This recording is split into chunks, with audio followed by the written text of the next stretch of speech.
And you may find yourself behind the wheel of a large automobile. And you may find yourself in a beautiful house with a beautiful wife. And you may ask yourself, well, how did I get here?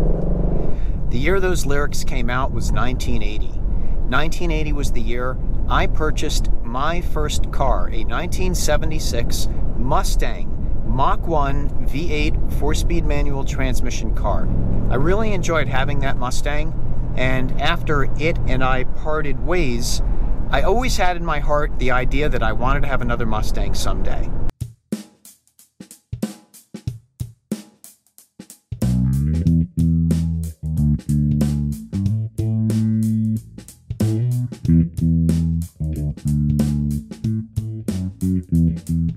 Welcome to Mike Fixed It. My name is Mike. Thanks for joining me on my channel. I'm going to tell you how we got from that first car, the 1976 Mustang, to this car, a 2019 Mustang GT convertible. So here's my premise for this video. Can a car imprint upon you? Can you bond with a car, and can that car become a part of your psyche? I'm saying it does. I think that car is the reason that I am driving a Mustang today. Let me go into a little bit of background, and I'll tell you a quick little story here. I drove that car a lot.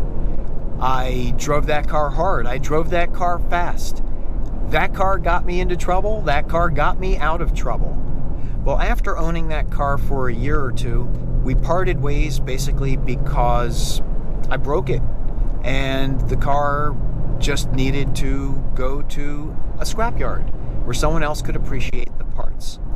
The very next summer, I think I was missing that car, and I purchased a very beat up early 1970s Mercury Cougar.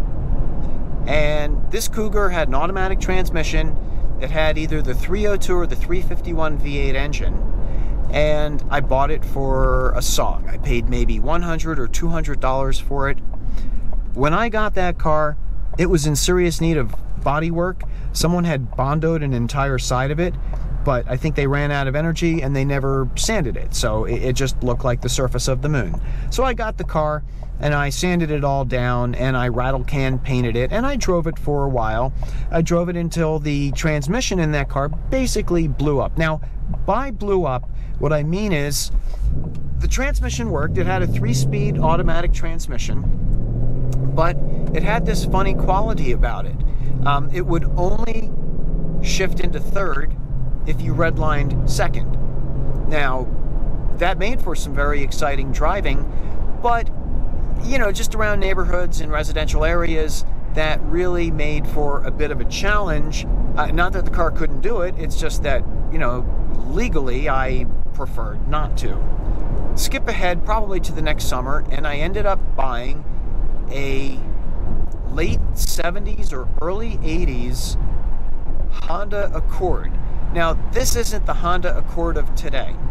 This Honda Accord was this teeny tiny little thing.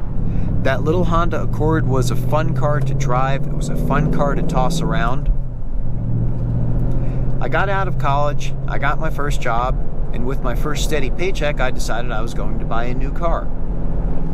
Well, at this time, I took a look at a bunch of different cars, and what jumped out at me was there was this new company called Acura. I had never heard of an Acura Integra, and reading the specs, it sounded like an incredible car, and I couldn't believe how affordable it was. Based on the performance, it seemed like some kind of typo that this car cost what it did. So I finally found a dealer, test drove one, loved it, and I bought it. I drove that car for many years. It was good to me, I was good to it, but I got to a point where I just wanted more car. I just wanted something different. I made that decision in late 1992, early 1993. I was an avid reader of Car and Driver, and one of the cars that they absolutely adored at the time was the BMW 3 Series. So I had narrowed down my decision to two cars. One of them was a 1993 Ford Mustang GT. The other car was a BMW 325 IS. I have to be honest with you.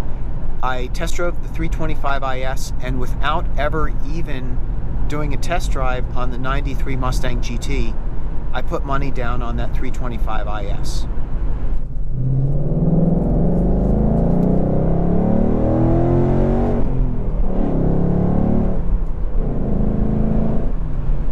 Well, I had that BMW for 15 years, and that car ran strong for 15 years. But it finally blew up, and I remember the day that it blew up. That was a fateful day. That was the day that I was going to be driving from New Jersey to Pennsylvania to make an offer on a house, because I was moving my family from New Jersey to Pennsylvania. On my way back from a morning meeting, I was driving highway speeds on the interstate. All of a sudden, bam! Huge explosion from the engine compartment. Black, billowy smoke starts pouring out. Now, fortunately, it was not a fire. What had happened is I blew a head gasket. Well, when you blow a head gasket, all of a sudden, engine juice just shoots everywhere on the hot engine, and it's very, very traumatic. So everything was okay, but that really was the demise of the car. Now, I've already told you that I had a Honda and I had an Acura. Well, I've always sworn by the theory that if I needed to go out tomorrow and buy a car, I know I could go out and buy a Honda Accord and be perfectly happy with that decision.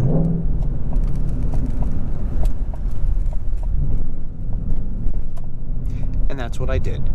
I went out and I purchased a 2008 brand new Honda Accord EX. The EX is the V6 model, and I still have that car and I still love that car.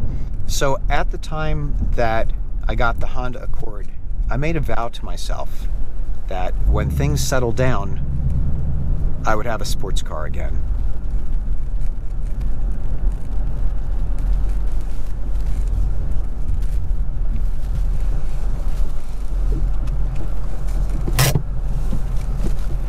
Well, I have to tell you, time goes by quickly. When you're young, time moves slowly. But as you get older, time moves quicker and quicker. All of a sudden, I found that it's 2018, and I'm looking back on the fact that my Honda Accord is a 2008. I've had it for 10 years. And I really, really started yearning to have that sports car. Well, I looked at a bunch of different cars, but I kept coming back to the Mustang. And I didn't know why. I have never bought an American car new. So this would have been a first for me. After playing on the Ford Mustang configurator for probably the 30th day in a row, I suddenly realized the car that I was speccing out was extremely similar to the car that I had when I was a teenager. I got this car and it brought back a lot of feelings. It brought back a lot of good feelings. Having that Mustang is my very, very first car, and now having this car today, I feel like somehow that car imprinted upon me all those years ago. And I am very lucky to be here in a position where I can be driving a car that's similar to that car that I had when I was a kid. It's really a great feeling. I'm sure that I have viewers out there that have gone through the same thing I'm going through. I'm having fun, and it's pretty much the winter. I can't wait for the spring. I can't wait for the summer. I can't wait for next fall. This car has just been a ton of fun. You know, putting the top down. Ooh, that's actually not a bad idea. I should put the top down, and I should wrap up this video with the top down. You know what? Hold that thought.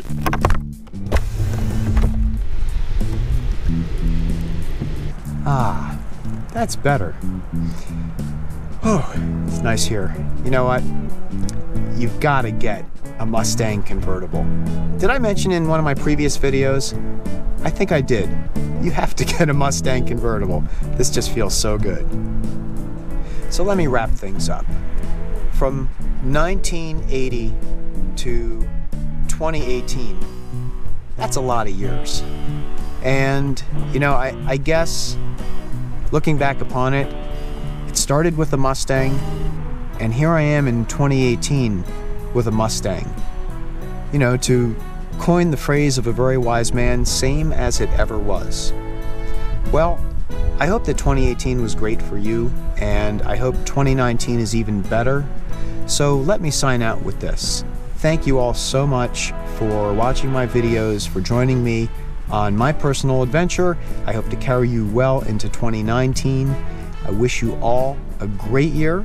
So be good, be well, be safe, and I will talk to you next year. Bye-bye.